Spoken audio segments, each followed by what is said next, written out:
Chapo, Trap House, Streetfight. Thank you for coming to the Hideout.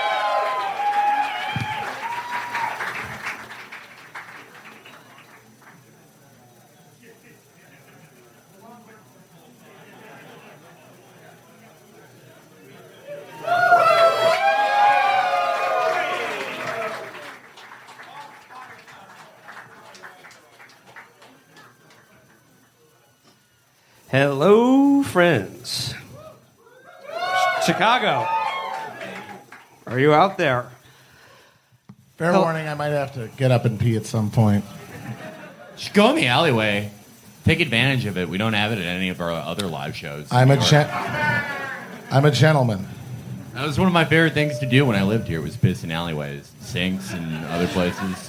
My only hope is that I sweat so much up here that it basically dehydrates out my bladder. That was my third favorite thing to do, urine osmosis. That's what you called nightlife when you outsiders will come here. Yeah.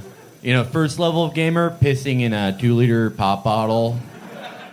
Highest level of gamer, urine osmosis, that you use your wicking technology to spray into the air around you. That's what compression pants are for. Yeah. You can shit in compression pants and it'll, like, just wick all the shit away. Microfabric will wick it all away. Yeah. How do you think Usain Bolt got that fast? Hello, Chicago. How you doing? How many y'all came here for the little convention conference? Yeah? That guy. That guy. The only my one. Man, no. My man in the Jacobin t-shirt. Yo, why my man's shirt so blue? So, you already know, my name is Will Menaker, and joining me as always, Felix Biederman. Hi, everyone. Matt Christman. Hello, folks. And Virgil Texas. Hey, how are you? And we are Chapo Trap Wild House. Stallions. What? Wild God damn it. Warn me that we're changing it back to Chapo Trap House because we all agreed back there that we were changing it to Wild Stallions. I thought we were going to be Great White tonight. That is the 57th Great White joke we've told during a live show. So we are thrilled to be in Chicago. We've had a great time this week hanging out and being at the convention. Avoiding all of your most disgusting local delicacies. My worst result was against Malort. I sadly succumbed to screaming, red-faced peer pressure to take 2 shots on 2 consecutive nights to my vast chagrin. First night, the guy's like looking at me like, do it. And I had done it before, but this was back in January, and you really don't remember pain. It's a lot like childbirth in that way. Taking the Malort shot, you never remember it as being as bad as it was. So I was like, all right, fine, I'll try it again. I'm in Chicago after all. It feels right. And it was just like just my fucking mouth was being scoured by scorpion teeth. It was a nightmare. And I was like, this is the worst thing ever. I hated it. People were even saying, oh, yeah, it's okay at the first part, but then it gets worse later. And it's like, no, it fucking sucks from the very beginning. And so I said, but then the next night, dude comes up to me, and he's like, this guy is way into it, way more so than the other guy. And I was just like, okay, maybe you get used to it. And no, you fucking don't. Well, I mean, people think Malort is especially terrible, but that's what all liquor is going to taste like when you go to hell for disobeying Allah's commands about liquor. I have avoided successfully both the deep dish garb pizza, tomato, garbage can of tomato. Yeah, drag him, Kings! And the wretched, overstuffed, ridiculous Italian Chicago hot dog. Yeah, that's right. That's too much stuff. Queens, go after him! Look, what are you hiding about the beef quality of this meat that you have to slather an entire salad bar on top of it to make it edible? No, Matt, I figured out the answer to this question because over the last 72 hours or so I've been in Chicago. That Chicago-style hot dog I had today was my only sources of vitamins, just from all of the pickles, peppers, relish, on the and tomato on the hot dog. Here's a tip, though. So I don't have scurvy anymore because of the Chicago-style hot dog. For anybody who's from out of town and is just visiting a few more days, and you might be tempted to eat a Chicago dog, here's how you do it. You take it from the person who offered it to you. You turn and you hold it over a garbage can. Then you turn it upside down. You let all that crap fall off of it, and then you eat it. Well, see, Matt is not used to the any of the Chicago I'm style. triggering an immense number of snowflakes tonight. Yeah. Okay, None of these people like logic or reason. Look at Matt is used to Cincinnati, like Greater Ohio cuisine. He got his hot dog and he was upset that there wasn't any low grade like MRE chili you could put on it. Oh, why isn't there some half dried macaroni on this and cream cheese that somebody sat on?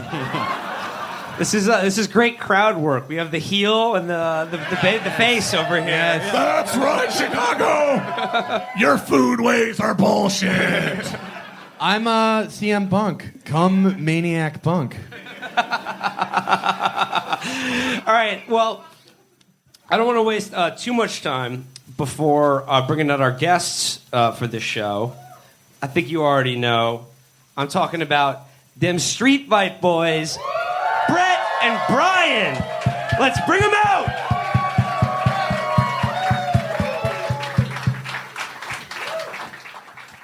Hey guys, How you doing?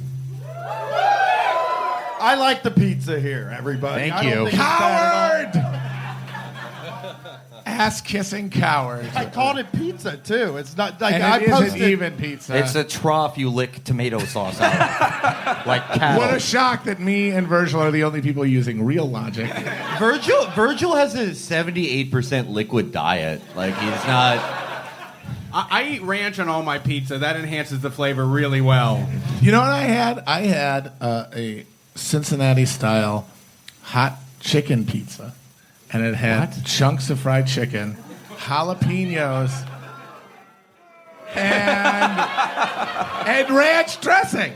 What is Cincinnati about fried chicken and pizza? Yeah. It's what we like. Was this one of those Food Network shows where they're like, yeah, we're going to throw a bunch of shit at a dartboard that has the ingredients on it, and a man with frosted tips cooks it for you? It was diners, drive-ins, and crimes. So anyway, Streetfight boys, what's going on? These are our first time, long times, but you Yeah. already know that. Yeah, hell yeah. Brett and Brian. Blood in, blood out. Yeah. How's everybody doing tonight? That was cheap. Okay, we got a second out of that. We almost didn't make it to the convention. Actually, we're working on a show and stuff. But then earlier this week, someone said we could have some free corn tickets, and that kind of. It was like drive to Cincinnati or drive to Cleveland and see Korn or go to the DSA convention. So we decided on Korn. And then one day later, Will was like, do you guys want to do this show with us? And we're like, yeah, but we're still going to go to Korn. I think it made for a very instructive weekend, at the end of which you can say, the real freak on a leash is capitalism. Well, I was going to say, like, the decision to go to Korn only proves that we are, in fact, just appropriating the whole dirtbag left thing from you guys. Yeah, they are the originators.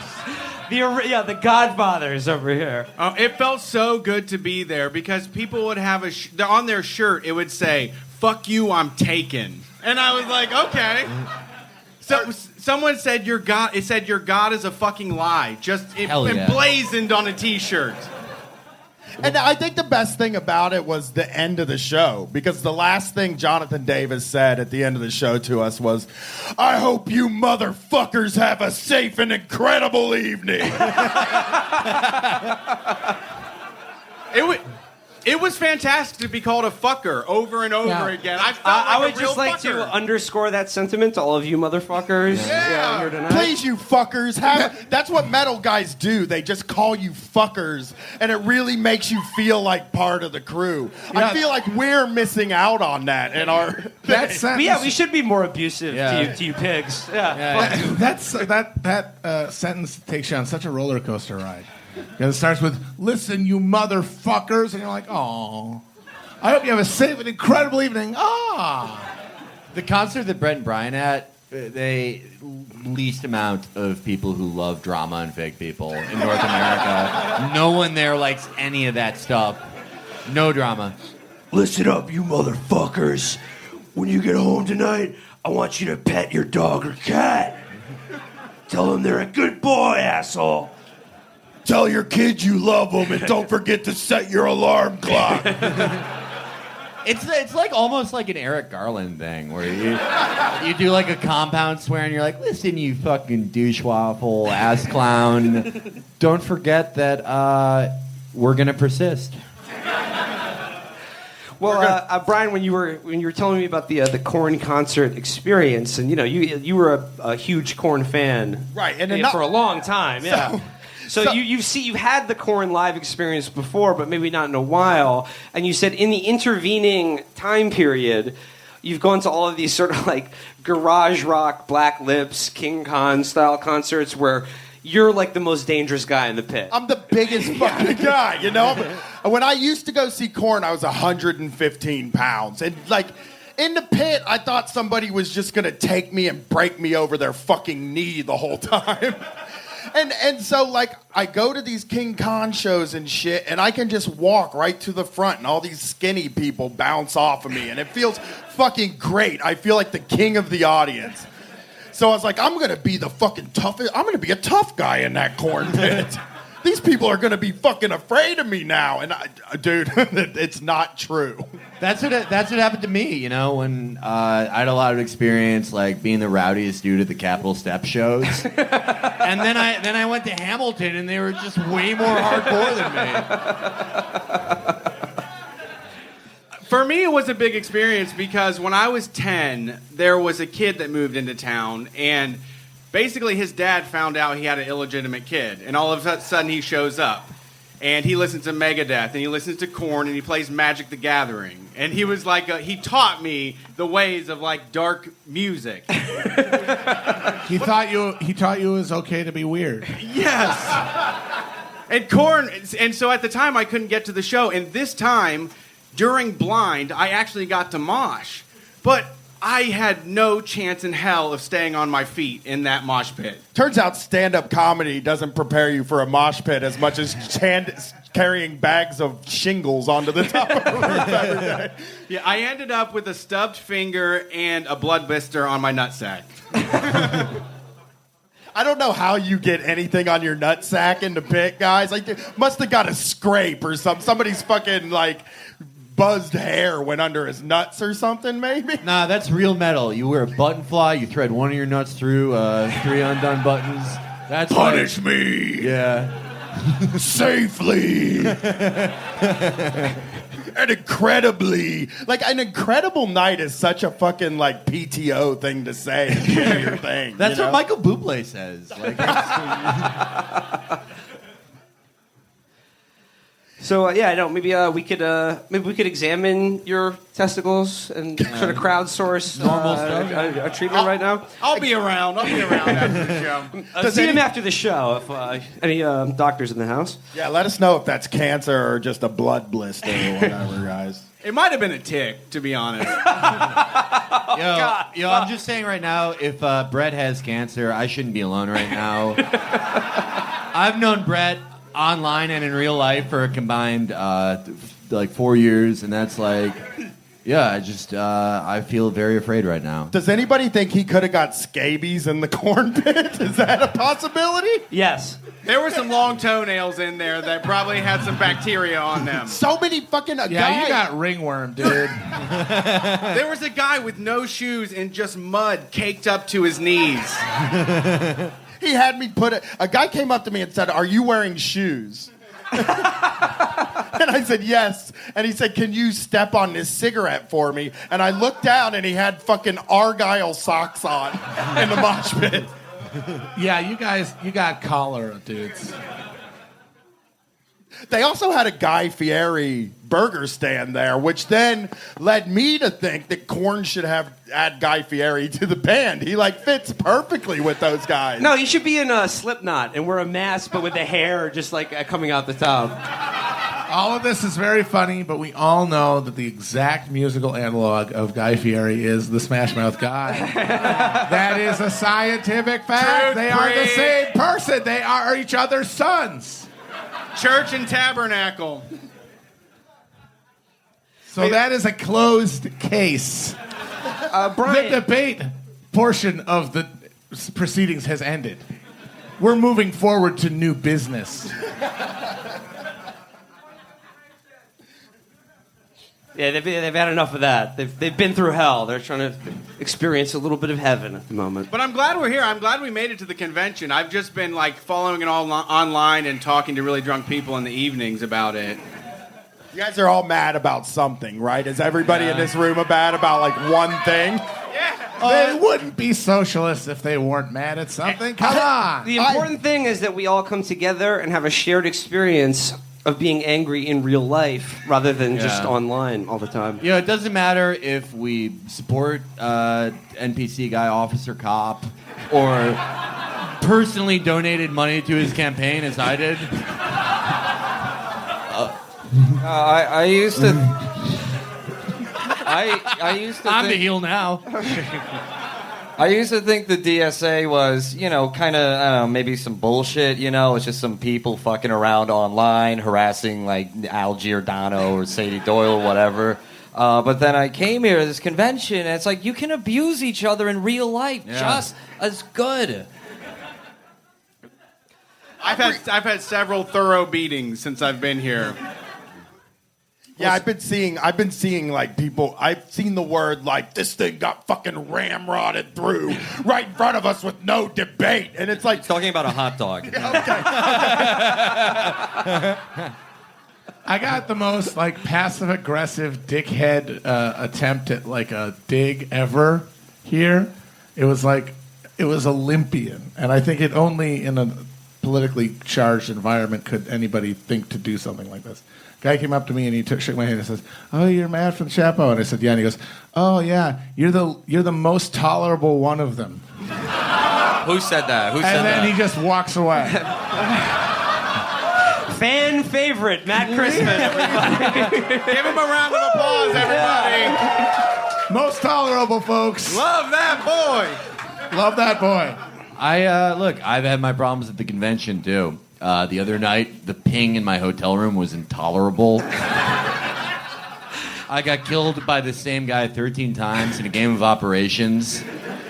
I just don't see how we're going to build socialism under these conditions. It's not always the lag time. Look, I take accountability for all my mistakes. All right, you know what we're doing? We're taking a tour of South Korea. We're going to do shows for all of the people over there teaching English in Seoul, trying to get laid. And we're going to have you play with the finest, fastest broadband in the world, which is in South Korea. And if you don't have like a dramatically better kill-to-death ratio, then you have been proven a falsifier. Is that fair? All right, yeah. Do you think that's fair? I'm ready. I'm ready to I'll live be up to seeing everything. you in Pyongyang. We're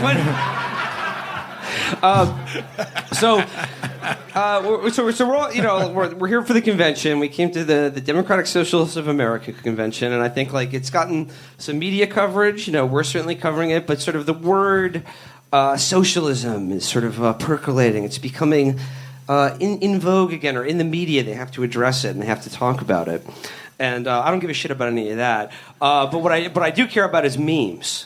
And I want to talk to Brett and Brian about socialism via right-wing memes. You guys, I don't know if you're familiar, but Brian is sort of like an amazing archivist, a sort of archaeologist of Facebook group memes. Yes, yeah, exactly. I was going to quit Facebook, was the thing. And Brett refused to not communicate with me through Messenger. So I was like, fuck it. If I see a page, I'm going to like it. And I'm going to like every single page I see. I remember it was like actually almost about a year ago when we were in Philly all together for the first time.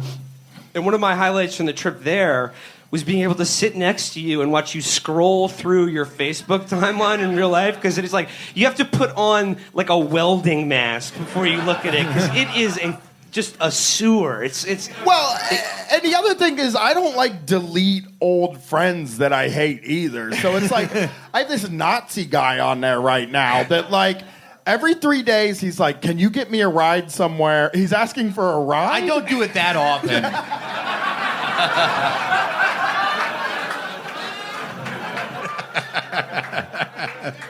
The weekly cycle is, I need a ride. I need some money. I'm gonna fuck you up. Why did my girlfriend leave me? That's just Ohio, though. Yeah. That doesn't have to do with being a Nazi. That's like John Kasich's weekly address. From the governor's mansion. Yeah. Oh God, geez, folks. I got- It's been a hell of a week. It's been a real roller coaster. I got 72 hours clean. But I want to ask, like, what, like, the view of socialism, not from within our comrades or even from the libs, but particularly like the sort of, I feel like the right wing feels they have to kind of address it. They have to tilt at it in meme form. It's beautiful, Yeah, so- actually. I have to say I am very involved in family, like country family, and they've already started with, like, they won't be socialist long after they have to share a toothbrush. Joke's on you. I already do What a that. delightful piece of mimetic warfare. Yeah. I doff my cap to you, good sir. Yeah, I don't brush my teeth. All right, I like good. Next. I like. Done. Yeah, I mean, we're working in the lab every day on how to counter the Turning Points USA memes. They're like, it's like The propaganda value of Charlie Kirk's gums cannot Yeah. be overstated. It's like, dude, I see a picture of Bernie Sanders, and it's like everyone should have health care, and then it's Charlie Kirk and his face that's 30% mouth, and he's like, oh really? How would you like it if you went to your job and you didn't get paid? And it's like, fuck, I didn't think about that. I'm just glad that Eugene Toombs from that X-Files episode has found steady work. I love seeing Ben Stein at the bottom as the guy that you're like, oh, fuck, this guy's sage, man. After they Photoshop like a really diverse J.C. Penney ad into it. Yeah, it is like a lot of you guys are using apps you're not supposed to use, I think, is what it's really boiled down to. How many took Viz, Get, or Waver here today? Viber, I think Viber. Viber. Any Vibers in the crowd? Yeah, Okay. my man know about Viber. Hey, you're crossing a picket line. I have to address this. Look, I promise. Sorry to stop the show. I promise. Stop this goofy out right now. I promise that I will delete Viber from my phone as soon as I get my phone out of my asshole. Well, no, Viber. Let me get off, and then I will delete it for good. Matt, you're doing it all wrong. Viber is the app that lets you control the vibrating egg that you insert into your asshole You see, or the vagina. phone works too. Trust me. And it lets you control the frequency at which it vibrates from anywhere in the country. I give one to my wife every time we go to a dinner party. Well, you can't use it anymore because it was developed by the IDF. And you're basically, when you voted for the DSA's resolution to do Holocaust 2, you gave up your right to use Fuckler, Tip top. Flip top, Tingler, yeah, and child buyer. You gave up all that shit. BUYR. You know that egg we were talking about. Was the final production of the Iron Dome project. Hey, you like drill? You like @drill on Twitter? Funny guy. Sorry, is IDF.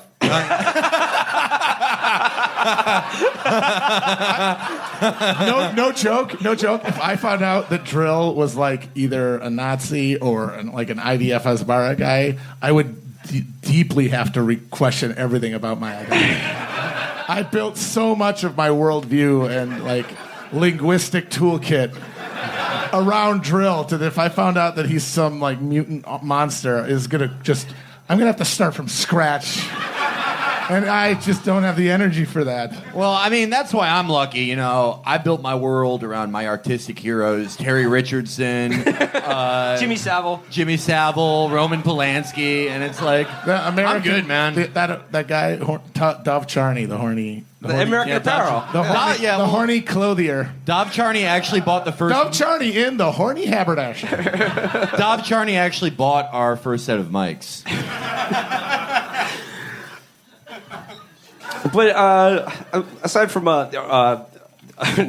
disgraced artists and clothing merchants, the sort of like the stock arguments against socialism, this kind of I don't know, what I call it is sort of like this fake common sense, and we mentioned Turning Point Toilet Paper USA earlier. They're doing some really good work, and one of the things I saw is they have a couple ones that are like about brands and like boycotting like certain products, and they're like, oh, so like liberals they'll boycott Chick-fil-A because of their homophobic chicken sandwiches, but yet they patronize all these other giant corporations that are also brutally exploitative, and it's just like the rundown on one side. You boycott all of these products because they're bad and awful and brutally exploitable, but you continue to use others that are the exact same thing. Yeah, hypocrite much. Oh. And I just sort of feel like you're almost getting it, right? Well, I think the newest thing, the real thing that's going around on conservative Facebook right now is that Hollywood, the summer movie season has been down. Mm-hmm. So they think that their boycott is working. All of Hollywood.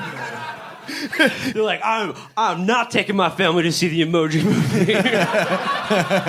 I'm only gonna buy the 3D Blu-ray. Yeah. I will not. We are not seeing the Emoji Movie until they put the gun emoji back in, and you can only select a white cop emoji. We cleverly negged them into producing a Tarzan remake in the year 2016 so that they could lose $200 million. They were fucking cheering for that yesterday, though. They were like, because people didn't see Planet of the Apes, which is a lib movie, which I also heard. Why is that? I could not answer why that's a liberal movie. I have no idea, but they think because the army oppresses the apes. It makes the troops the bad guys. Oh yeah. And Spider-Man is a liberal movie because Mary Jane is black in that movie. Very so mad about that. Having a black person is liberal. That's how they get you. So I guess that's it, man. Hollywood's over.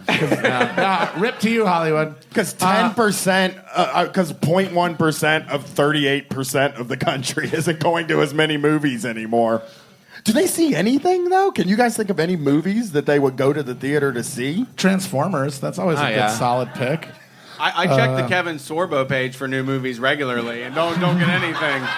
He's just selling Thrive now, which is like a multi-level marketing scheme. It's like, fuck, what happened to Kevin Sorbo? There's no Hercules money at all? Oh, I know what movie they're going to see later this month. Matt, I showed you the trailer for this. I caught this article in like Hollywood Reporter or something like that. It was from a year ago. This one of those bullshit right-wing straight-to-DVD movies that are always like the promise of Christmas or bullshit like that. I forget the name of it. It was like the Treasure of the Constitution. Or something like that. In search of the Constitution. In search of it, yeah. Oh, where to go? And it's lost.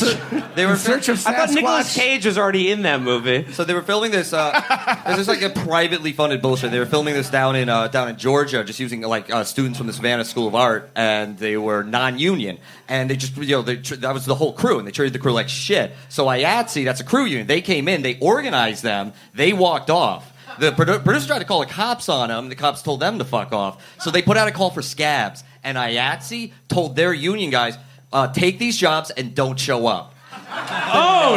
The next day. Yeah, fuck yeah. Hell yeah. The next day was a huge set piece. They had a crane. They had like 100 extras there. They're all ready for the crew to show up. And they don't fucking show up. And the production collapses. Yeah, but wait a minute. We saw the trailer. They made something out of it. Yeah, they it's a movie where Ben Franklin comes to the future and helps the family rediscover their love of the Constitution.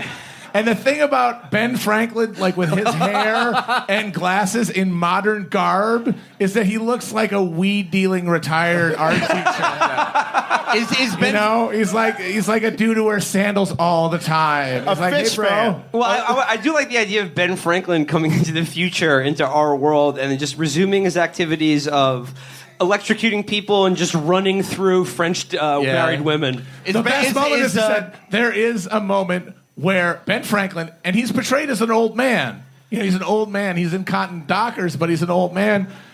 He physically disarms a gunman. Some guy's like got a gun in his face, and it's like a robbery or something. Like, yeah, we've home invaded, and we're gonna kill you because we hate the Second Amendment. And Franklin, like, oh, and he just hits his arm, and the gun spins up, and he grabs it. Yeah, the founders of the Constitution, they invented Krav Maga. They had contact with the first Israelis who have lived in that place for 18,000 years. We're And boycotting they that. invented the Krav Maga with it. And then after Ben Franklin learned Krav Maga, he used it to protect himself from jealous husbands who weren't ready for a third in their marriage. My favorite meme is one that my cousin put on Facebook. He's a libertarian who believes everybody needs to stop whining and get a job like he did, and who works for his father's company that like signs people up for Medicare. He is a living contradiction and refutement of his own existence. But anyway, he's posted this meme, and it's just it's like a folksy parable, and it's a list of things that the government does to your cows.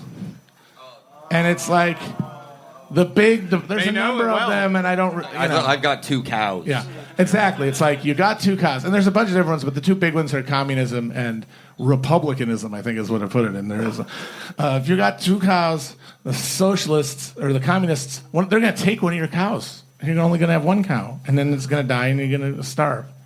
But if you are in a free market system, you just milk the cows and you mate them together, and you create an entire dynasty out of these 2 cows.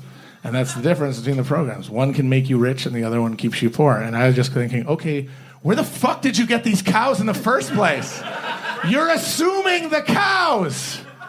And that's the entire false premise of libertarianism. Just like, yeah, okay, everybody has a bunch of money. We don't know how they got it. It's lost to history. Let's just operate from the assumption that they have it, and them having it is just, and we should organize structures that make sure that they keep it forever. I think the actual fallacy there is that you can breed 2 cows together and make more. Yeah. I was about to say, Why not?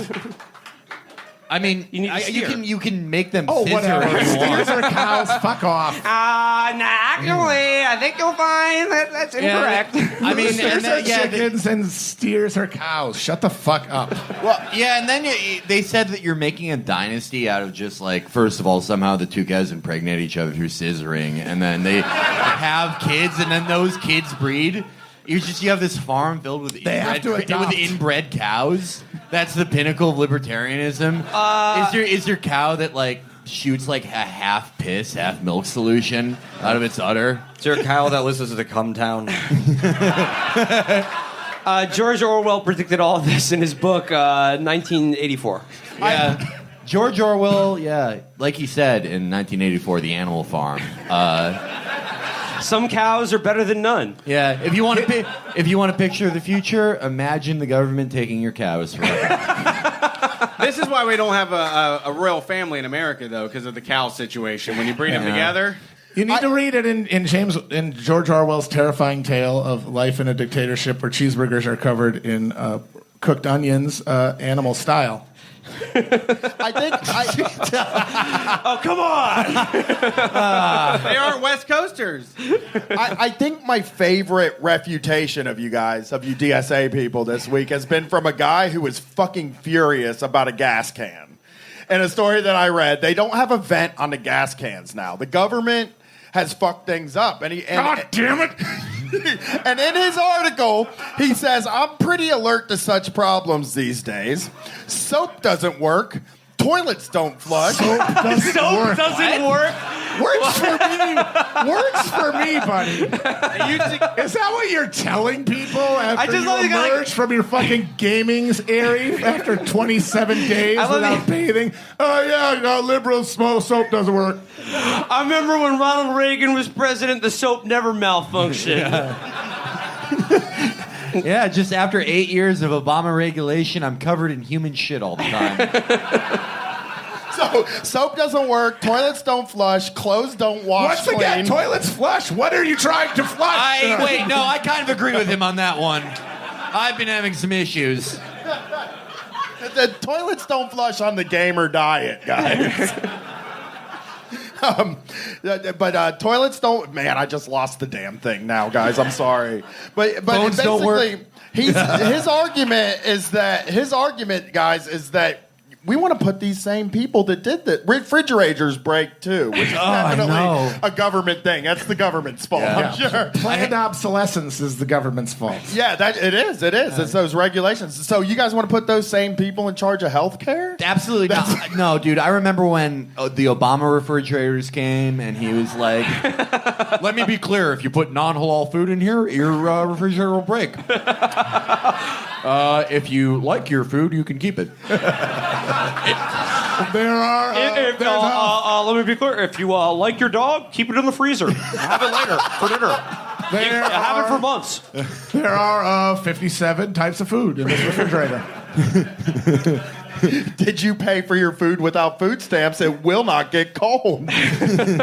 Well, so actually, one of the things we've been covering on the show, a topic that is also the government invading in our children's lives, and that's the DARE program.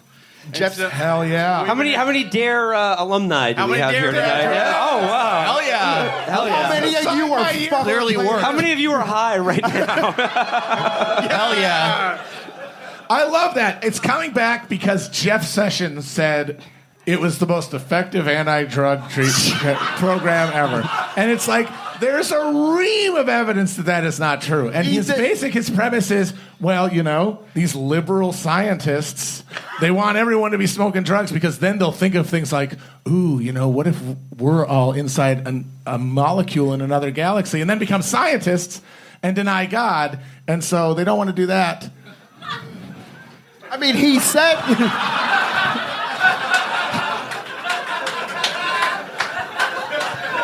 I forgot what I was saying. Drugs. Right before the show. Yeah. That's Street Fight curse. That is the Street Fight curse, actually. You come on stage with us, we're getting you too high. That's the way it fucking is. Rob Wisman, Matt Chrisman. That's how, but yeah, that it's been unfairly smeared by the media. Although you're in a room full of people who graduated DARE and are high as fuck right now. And really what we found out by taking calls and talking to all these folks is they said, I never had any idea in my mind to do drugs until they brought drugs in. When they brought out that fucking big panel, that like state fair, science fair thing, it's like every drug in the world under a pane of glass. Yes. And you're like, there's joints and needles and like ground up stuff. It's like, oh shit. It's like in the movies. This is so cool. And the guy telling you not to do it is like the shittiest cop in your city. Like in Die Hard, the cop who shot the kid, he wouldn't be on like fucking whatever duty he was on. Yeah. He wouldn't be on Twinkie duty. He would just be teaching DARE. Yeah, and against all the science that we know for a fact, it doesn't work. It has negligible effect, big waste of money. You have Jeff Sessions sitting in his chair going, well, you see here, here's the thing about it, is that DARE is both a word and the name of the program. You see, it's called an acronym. And it's a word. You can say DARE and everyone knows what you're referring to, but the individual letters have meanings too. It's DARE, drug abuse resistance education. So those words, when you think DARE, you're thinking those words too at the same time. Jeff Sessions thinks double dog DARE is the only thing that can invalidate the Fifth Amendment. But I like the idea that the DARE officer comes to your school, and like the whole idea is that they want to freak you out. They want to terrify you, so that the thought of using drugs is just so horrific to you in your young mind that you will stay with you into adolescence and adulthood. And they come in and they're like, okay, this drug does this. There's a whole. But what's really bad? You guys like cartoons, right? I'm sure your kids like cartoons. There's a whole class of drugs that if you take them, it'll be like your mind and body and soul will see the world and live in one of your cartoons. Can you imagine how terrifying that will be? To be living in a cartoon? You get to meet He-Man. It's terrible. He's not a cool guy. You think he's cool from the show, but he's a huge dick. There's this awful white powder. You cut it into lines with credit cards, and when you snort it, you and your friends talk about starting a restaurant. You call your friend to tell them how courageous their 7-year-old son is for some reason. You take this, it will ruin your life. You will never get a job. You will just stay at home all day, watching television, eating food, DMing strangers on the internet about... You will not be brushing your teeth every night before you go to bed. You'll be eating cookies in bed every night. That's how bad your life will be. Well, they hand out that activity book, and it doesn't make any sense because they show all these kids doing things like, doing their homework, and you're like, I know what that's like, right? They're riding their bicycle, right? You know what that's like? And then they show a kid in an alley with googly eyes. Like, I don't know what that's like. I got to get these googly eyes, man. They actually told me the thing that really turned me on to drugs when I was a kid was they were like, you know what, man? They'll make you feel real good inside. They'll make you feel real good, sure. Yeah, for a few minutes, but then they'll make you feel bad inside. I'm like, well, I already feel bad inside. Give a shit. Yeah. I'd like a few minutes to myself, please. How is that something you tell kids? Like, yeah, after you do them, you'll feel confused and wrong about everything. A deep sense of shame like you don't feel now as a 13-year-old. You won't feel right in your body. The other thing we've learned about DARE that has killed me is that every single person that was in DARE, the cop came in and on the first day said, do you have any questions? And the kid say, did you kill anybody? Every single one. And so we actually had somebody that wrote in and said, my dad's a DARE officer, and he spent every day of his career sitting in an office chair doing spreadsheets. And then the DARE shit. But when it came time, when the kid asked him, he said, that's just something you don't ever ask nobody. It's a contemporary era Steven Seagal DARE officer. He goes, I'll tell you one motherfucking thing about a true warrior. You never ask a motherfucker how many souls they've taken. Because you can't count that high, little boy. And then he takes the kid's wrist, like kid smoking a joint, he just takes his wrist and like puts him on, uses a keto on him. I've seen spreadsheets with data that don't make no motherfucking sense. There's peer pressure, and then there's peer pressure points where you can reverse it on them. Tell them they're uncool for doing drugs. Yeah. That was always a tactic, though, that they would tell you. Be like, no, I think drugs are fucking stupid, man. You're like, nah, it's fun. I'm doing it right now. I'm telling you. Did you see the poster that said, I don't need, the big billboard that said, I don't need marijuana to feel good. I'm Latino. New DSA slogan. New DSA national slogan. Yo, it's wonderful. Where can I get some of this Latino?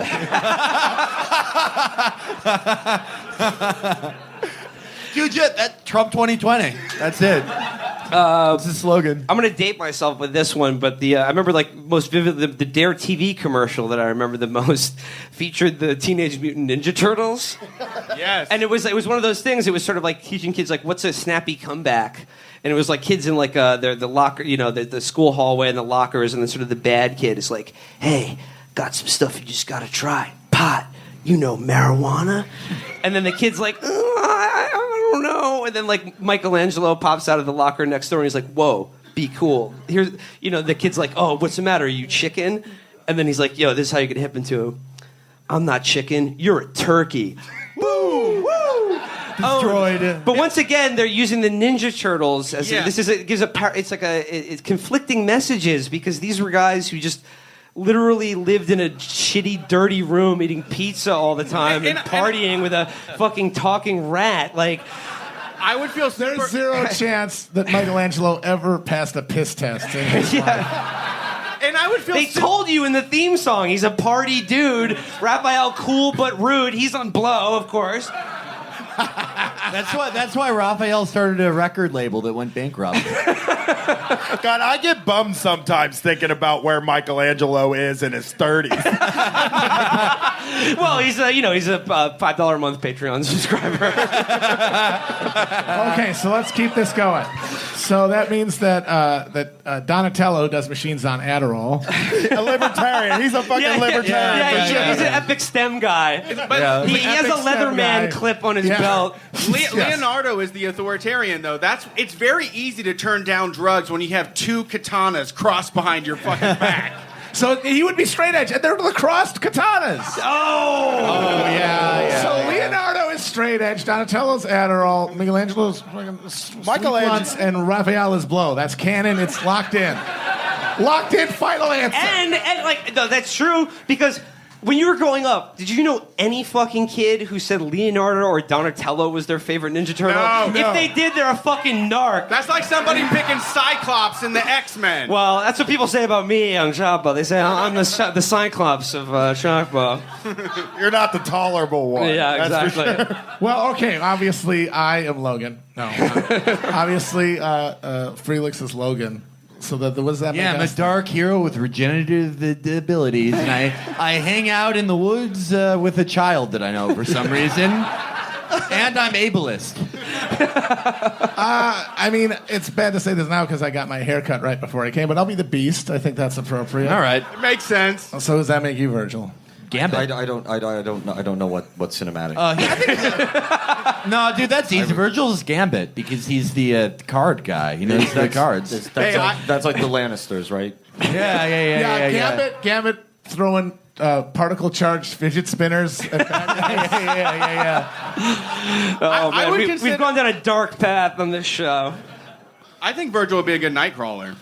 Oh yeah. I could see it. I don't know who the fuck Nightcrawler is. All right, before we get, I would be the Virgil- fucking strongest one and the cool one. Virgil and Hero. I are the only two guys that don't watch cartoons up here. We're the only two guys who have had sex. I believe that. yeah, I'm gonna actually just obliterate this line of discussion before I further indict myself any more than I already All have. right, so Dragon Ball Z. Who's what here? My favorite fucking anti-drug ad I ever saw was just like a 45-year-old dad with like he's coming home from work and he's undoing his tie and then he just starts smoking heroin in his living room. And I remember it was like, he's not an addict, he's my dad. And I was like, whose dad is like this? He's clearly he's going to work. They have a nice house. Like, I wish my dad did that. That's cool. He's a dad. He's an addict. Coming this fall to CBS. Addict.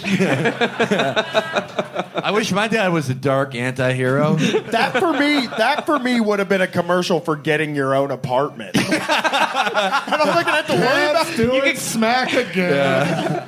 you can come home and do whatever you want. And plenty of Daddix content is available on streetfightradio.com. The ad that I remember was when they got a little more advanced later on, they started using irony. And it was a reference to like the cheesy 80s ones, like the one you talked about, Will, where it was like these two kids are playing basketball. It's like an older, younger brother. And the older brother's like, what do you say when someone pushes marijuana on you? And the younger one says, something bullshit like that, like I eat chicken, turkey. And then they look at each other and they just break out laughing like, that's so lame. Yeah. But seriously, we're not going to do drugs. I like that a lot. I like using abusiveness and like shitty comedy to promote a message. Like just read off Andy Borowitz headlines and be like, you want to be this piece of shit? No, but seriously, invoke the Castle Doctrine if anyone offers you drugs. Lock the wrist. Bring it in. Yep. So, in addition to socialist memes, drug memes, The other thing that the Streetfight boys have done amazing work on, researching a kind of in a modern anthropology kind of way, is the flat Earth movement and society. No, but I just want to say, like, a lot of you guys are probably traveling from elsewhere in the country. Maybe you're going to go home tomorrow. You came here. Probably a lot of you took planes. I know we did. So let me ask you. How many of y'all saw the curvature of the Earth's surface from a plane? I bet you didn't. Nobody. I hear nobody. Yeah, none of you. Exactly. Fucking crickets in this room. Yeah. So all you people that saw that flat line, give us a clap. Give us a round of applause if you saw it. Everybody's like, I don't want to no, they're filming this. I don't want no, I'll lose my job. I fucking love them, but I'm not. I want to say I'm a journalist. I'm an unbiased observer on the shape of the Earth. I don't take a side, but I have never seen the curvature. I'm tired of NASA bullshit. I mean, there's a wrestler named AJ Styles who is right on. That's my favorite too. It came out that he was flat Earth, and the motherfucker had to go back on TV on fucking wrestling and say that he believes the Earth is round. Like, that's how fucking hard NASA is. Yeah, but Kyrie Irving doesn't have to do that shit. Kyrie, they didn't get to him. Yeah. That was actually Lou Gehrig's retirement speech, and they edited it over it. They poisoned him with ALS because he told all of Yankee Stadium that the Earth was flat. Today, I consider myself the luckiest man in the world because I have discovered the truth about the planet that we live on. Yeah. Seriously, flat Earth is the best troll you can do to take seriously. I was in a conversation with a friend, and I decided I was going to be devil's advocate, flat Earth advocate. I was going to just talk about why the flat Earth existed and why science is bullshit. And he got so mad he just left. Yeah. He just walked home. I was going to drive him home, and he walked home. Let me tell you, so fucking mad at me. There's this guy that has been following me for probably 3 years, and he faves like every second or third tweet. And he sent me a picture of the ocean and these poles that were going down. And he was like, Brian, there's the curvature of the Earth. And I said, yeah, right, buddy. Ever heard of a hill, dumbass? He was so fucking pissed. I got a tweet storm from him after that. You know, you're going a little too far for me. Like, shit, some of the things I've said on here is way more offensive than the Earth is flat. That's how you know it's true, dude. That's how you know it's true. I know. I'm on to something, for sure. My favorite element of the flat Earth lore, and, well, science, if you know, I mean, I don't want to. Well, no, it's science. It's science. The immortal science of flat eartherism. Personal science. Personal science. Science you do with your own hands. Sovereign science is what we call it. Yes. Absolutely. Yes. Okay, my favorite part I do of not recognize the authority of these scientific laws you speak of. These laws were drafted in accord with a admiralty flag. I do not recognize Rand McNally's authority. Okay, so my favorite thing is of the disc world that we live on is the continent of Antarctica is not like, you know, you probably think it's just sort of like a, you know, on the bottom of the Earth. It's where just Santa Claus lives. No, he lives in the where North Santa Pole. No, he lives. lives in the North Pole, dude. Come on. Like, that's the same place, though. Like, if you live under our rules, then there's an ice wall. And All right, but that's the thing. They think that it's the continent of Antarctica is actually, that's the edge of the disc. And, like, the disc is surrounded by a giant ice wall, like, circle. And that's what Antarctica is. Yeah, we got a little hot spot. There's a little sun that's hanging out above us. Yep. God put it there underneath And what I love about that is, like, I've always wondered, like, well, you could just, you know, like, why don't you fund an expedition that they did it in the 19th century? You could go there and just, like, take a picture, like, you know, waving off the edge of the fucking planet. But the brilliant comeback to that is that actually to get to Antarctica or any of the research bases, you have to fly in on these gigantic cargo planes who are controlled by, guess who? The government and military. And you know what? That's right. That's a pretty good answer. And then I started thinking, my mom has actually been to Antarctica. What is she not telling me? What is she not telling you? She's in on it. Will screaming at his mom at Thanksgiving, why are you lying to me? I know this planet's flat. I've seen the beautiful firmament. There's a picture of her sitting next to like a penguin, and I know right after that picture happened, she just kicked it off the edge. This is like the Civil War. It's like dividing families. You know? There's actually in on Facebook. I'm a member of the group Jordans and Nike Dunks resale 43202. Some good shit sometimes, but it's mostly people asking too much. There's a guy that goes live in the group. He's one of the moderators, and he is very adamant that the Earth is very flat. And we got 100,000 views or more of people just going in while he went live and shut down every person that had something to say about it. Yeah, they usually got an answer, man. That's part of being a flat earther, dude. And I like it, man. I think fuck it, everybody can have their own little science. There's no problem with that. You know what NASA stands for? Nefarious, arrogant, Semites, and Jews. Unfortunately, yeah, that is where a lot of conspiracy ends up. I mean, it does present some problems, though, because on the protocols of the Elder of Zion, like the octopus is gripping a globe. And I have to rethink some things about my long-standing beliefs about certain Wheels people. within wheels. It's folks. a Jewish pizza man now. Population control. The fiat currency, wonderful.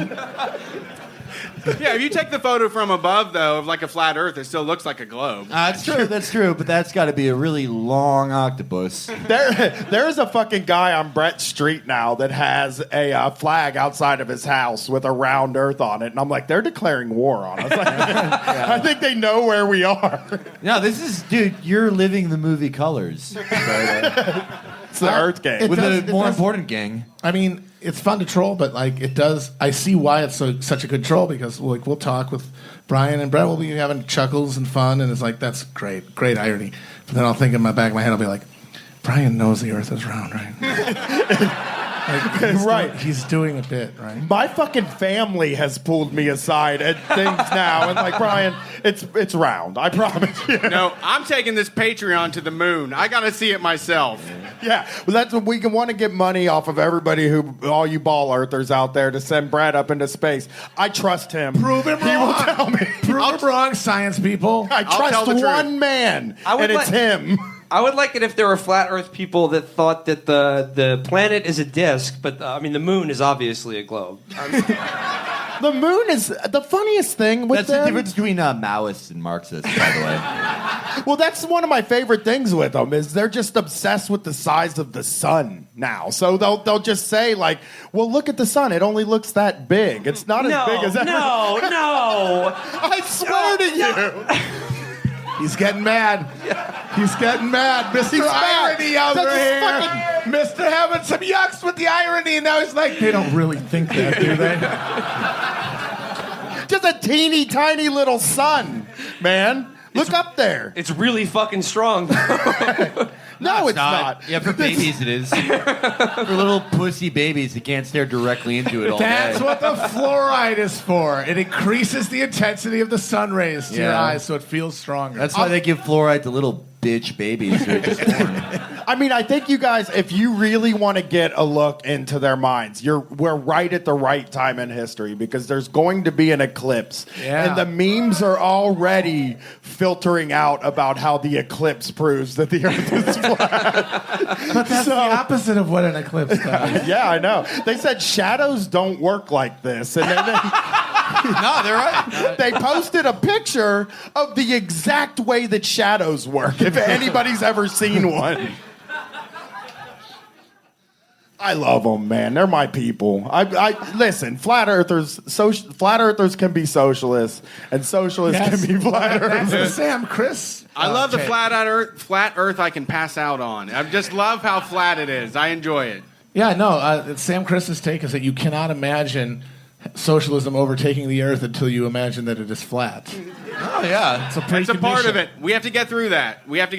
We need flat earthers and corn fans. That's what we're. A lot That's of what Brett and I overlap, are so doing. that's good. Yeah. Wait, Yeah. how do they explain Corn, Concert, and a Crop Circle? My favorite film. You can teach yourself anything with the internet today. That's what's good about it, yeah. man. You can teach yourself admiralty law. You That's can how teach yourself.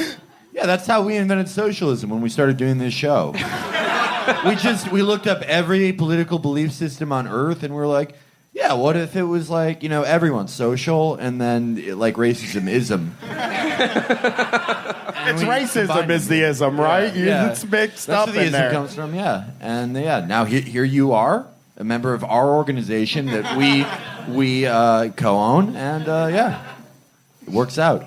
How's Al Giordano taking the convention? Does anybody know out there? Is he doing everyone okay? is blocked by him, so there's no way we could know. Brett Payne is not blocked by Al Giordano. There is one man on this stage that is able to read his tweets. The only good boy online.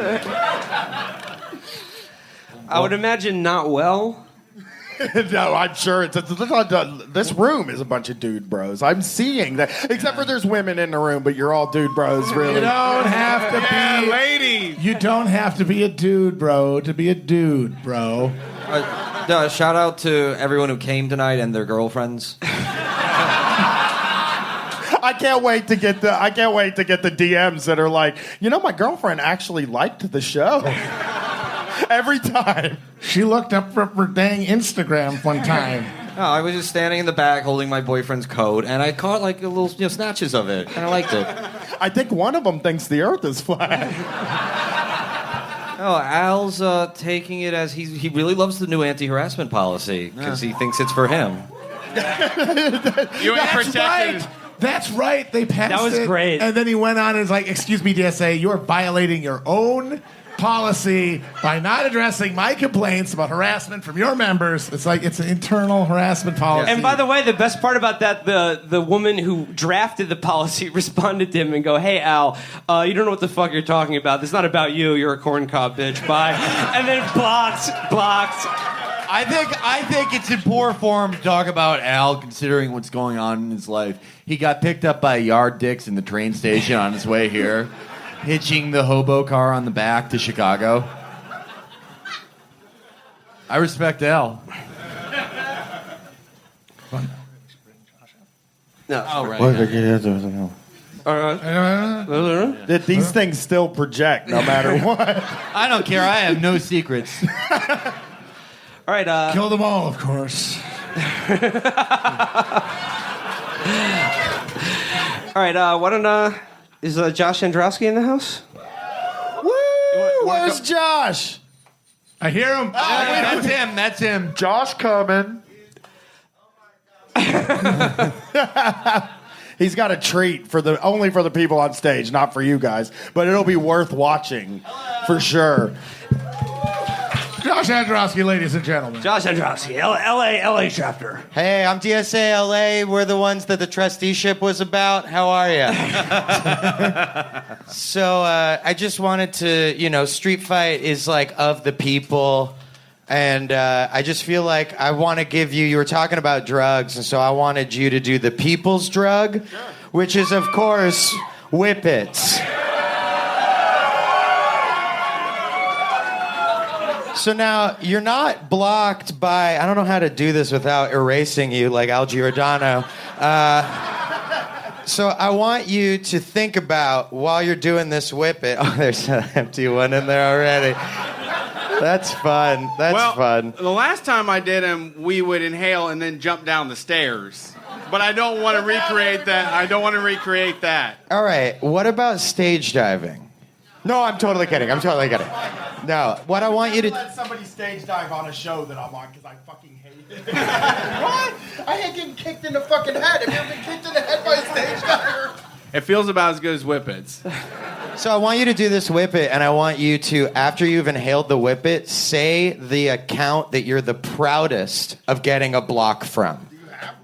I don't get blocked. You don't get blocked? It's so nice on there. Good boy. Oh, then I'm say regular. the stupidest thing you can think of. Folks, do try this at home. When I spent my early days as a cook at All-Star Cafe, you know that one? It was owned by all like the sports celebrities. And Wayne Gretzky, Michael Jordan, Bo Jackson. Oh, it was like Planet Hollywood for jocks. Yeah. Oh my God, that was such an amazing time in American history when we had all these fucking restaurants themed around different professions. You had the Planet Hollywood, Hard Rock Cafe. There was a Models Cafe in New York. WWE, the restaurant, was out there. ESPN Zone. God damn it, we're collapsing as a country. When was the last new one of those to come out? We don't That do is it. the fucking sign of civilizational decline. Yeah, America's going down the tubes, man. Yeah. When I worked there, you used to be able to steal a case of whipped cream and do it in the parking lot on your break. Like, where's the operator-themed restaurant? Where's the Chris Kyle restaurant? Headshots. Cracker Barrel. I'm going to the moon. It's round. The fake moon. By the way, it's a hologram. Right? How you feel up here? A whippet on stage sounds like a fucking nightmare to me. It's beautiful. There's no curvature in the people in the crowd at all. Everything is just serene and flat. So calm. No disruptions. I'm loving it. Thank you. Thanks for coming up and doing that. I mean, you're a real hero. Give him a round of applause. Josh, everybody. That's Josh. You fucking handled that, dude. It's like you do them all the time. That was like fucking smoking a cigarette for you. So the last time we would do 4 cartridges at a time. And the last time I did 4 cartridges, I looked at my friend and I said, "You got to have 911 ready just in case." Dial 9-1 and then 1 when I tell you. Yeah. One. Well, all right, guys. Before you leave this evening, I just wanted to say once again, thank you guys all for coming out. Thank Gals you. too. Sorry. Especially so fucking women. Wow, way to confirm every goddamn claim. You've done it. Oh, wait till you hear what I've got to say. Felix, fix this thing. Wow, how am I going to dig myself out of this hole? Just kind of trying to finish strong, but shot myself in the dick. I just want to say thanks for coming out. Thanks to the DSA again for their lovely convention. Genuinely, though, I have had a really great time this week. I think it's been really fun and really encouraging because genuinely, like, whether, you know, if you believe the earth is flat, you believe it's round. What I saw is a lot of people who do believe in a better future and are working towards it. And I think you have to just believe. A better, flatter earth. Thick earth. I love my thick earth. Oh, I love my curvy earth so much.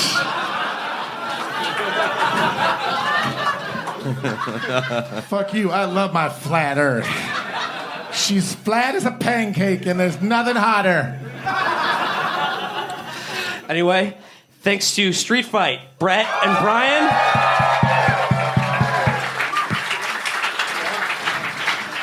And thanks again to you guys. Thanks we are to Chapo you. Trap House. Thank you. Thank Cheers. you, everybody.